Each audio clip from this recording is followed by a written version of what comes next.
But how about Japan itself when your first trip? So to fly you to Japan and back again. After the No Strings Attached tour. After No Strings Attached tour, we did my first album. I was supposed to come back for Dru Hill. Voldemort didn't want to come back to the group. Right, he's 20 members. 2021. We'll get to that. I'll tell you 20 minutes. But it was 2021. He didn't want to come back to the group, so I ended up doing a second solo album. And when I went overseas, because I was here the whole time for my first album, it was even bigger overseas. It was. When I was in London, they threw like a parade for me in Piccadilly Circus. I mean, literally, we went to parks and they treated him like I had my clothing line. Yeah. I mean, they would scream. You couldn't even walk. Like you on in Japan, like a pop, like an MTV. They had an MTV and other pop. And it was incredible just watching you. And then I also did, well, what happened was that, so you guys can know what happened. So halfway through the tour, I called Gloria long distance and was like, "Hey, you want to come to Japan?" And she was like, "What?" I was like, "No, like Japan, like I'm in Japan, and it's like it's like, bro, I've been on tour for like 2 months, so you want to come over here?" And you were grateful enough to come over there. My dad, I met his dad as well, and that's where I learned how to use chopsticks. And man, we was doing the tour. I did like a pop show over there. Yeah. I did like 2 shows, and we were driving through the streets. People, like girls was like putting their breasts on the it was on the crazy shield. Like we couldn't even drive down the street. No. So it was awesome. But thank you for coming through. Of course. I mean, we had an amazing time. And it was so crazy in Japan, the daytime and the nightlife was night and day. Like everybody was in suits and well-dressed, and at nighttime they were like little girls and short skirts. We were like, what? Like every day was like Halloween. For real. No, seriously. People would dress and they adored you. Like, and then they had like the dance community. Yes. Their dance community was like super strong. They super strong even today, like with K-pop and what have you. But you saw that way back then. So yeah, and that was 23 years ago, and they're still doing that. Right. I will never forget. You really shocked those Japanese people with that, because you came through with the red dress on or something. That your dad bought it for me, actually. Right. Yeah. And if y'all don't know, Gloria, for a woman, she's pretty tall. I'm 5'8". Even though, and I'm sure I'm 5'6". So there's not a lot of tall people in Japan. And I promise you, when she came out, she was getting even more looks over there than she gets over here. So that was dope. Well, there's not too many blondes, you know what I'm saying? So they didn't look the average of me, too. Godzilla. Let me stop. They didn't call you Godzilla. No, they did they not. Called you Mothra. No, I'm just joking.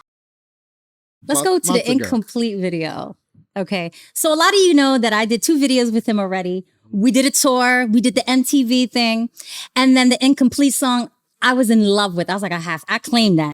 I'm going to be in that video. I told him I was going to be in that video. You did. And Margot, that worked for Def Jam, she was like, I got you. She does the casting. And shout out to Margot. Shout out to Margot. I love her. And Def Jam was like, too much glow. They said that. So they were like, glow. So it turns out, if you guys remember the thong song in the beginning where my daughter came up and was like, "Daddy, what's this?" The girl that was on the bed that was like, initially that was supposed to be Lisa Ray. Right, in the first thong song video. Yeah. And then when she got to the set, she felt like that wasn't something that she wanted to do. I was like, okay, cool. Maybe we'll work together another time. So then we had gotten closer during that whole time, and I was pushing for you to be in the video, but Def Jam said that Lisa Ray wanted to be in the video, and they was pushing for her to be in the video because she had the movie credits and what have you, right. And felt like you and I was seeing too much. Like too much, this was before like people was really popping up with like, these celebrity Right. So he was in like 17 magazine and other magazines, but the gossip magazine ain't like it is today. It wasn't nothing like that. Not even close. But he's such a pop star, and I wasn't, I was, the pretty hood chick. So it wasn't, the Def Jam was like, I don't know about Glow. Oh man. They were totally not for me. I was shooting for it, but hey, no, look, I know, I'm just kidding. I'm just messing with you. Look, I'm not gonna lie. They had a plan, and I don't have anything against Lisa Ray. I think of course, it turned out great. But I think I really, from my opinion, I mean, there was no real chemistry. I think the video would have been bigger. I'm just saying though, because it wasn't, the song is iconic. The video to me is not iconic. I mean, You're in It is iconic, but what? That was a real tiger. That's why I say you. That tiger. That tiger, man. Bruh, I was doing my best to not shit myself when what really? With that tiger, bro. That tiger. But you're the dragon. That tiger was real though. I got a tiger tattoo, but damn it, when you see a real tiger, yeah. Like this is before CGI tigers, bro. That tiger was real. But hey, this is a classic. Yeah. Everybody knows when I like spin around and fall in the grass. Yeah, I just didn't feel it. I'm just talking shit. That's right. Shout out to Lisa Ray. That's right. Living your truth. Well, I mean, you didn't do Beauty. I think guys should remix Beauty the song, and we should make a comeback. You know what? We didn't shoot the Beauty. We didn't shoot the Beauty video because that's a Dru Hill song. For you guys that don't know, Beauty's a Dru Hill song. My favorite Dru Hill song, by the way. Me too. And we ended up not shooting that video because one of the members of the group had quit right on the set of the Wild Wild West. But I guess that's a story for another time. I know. So what's the juicy stuff? What's the thing that you want to ask me that we can put in the thumbnail? No, I do want to ask you, whose voice were you being compared to? Oh, I was doing my best Jodeci impression. Best Jodeci. If y'all thought I sounded like Jodeci or Casey, then thank you. I was doing my best Jodeci. And when's the first time you ever met Casey and JoJo? We met. I met Casey, JoJo, and Dalvin several times because we had some shows together. We also are on tour. Jodeci, Dru Hill, and SWV this summer. So at a city near you.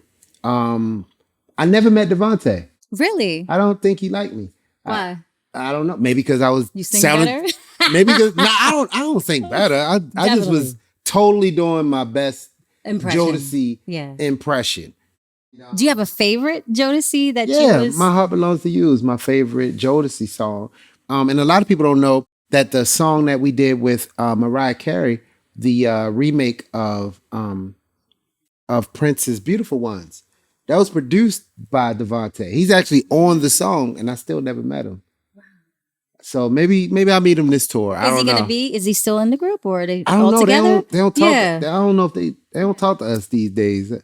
But hey, man, congratulations to KC. I heard that he stopped drinking. Okay, that's good. The two brothers? You mean? They were just KC. Okay, I don't know about anybody else. Right. But I was just saying KC because he was my major influence that I had. Yes, I can hear that though. Well, I mean, that's why that I can hear.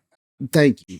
It was also Aaron Hall. I was going to ask you that. Is it true the first R&B song you ever sung was "Goodbye Love"? That was like we started the interview with that. The first R&B song I ever sang was "Goodbye Love" from Your Baby Father.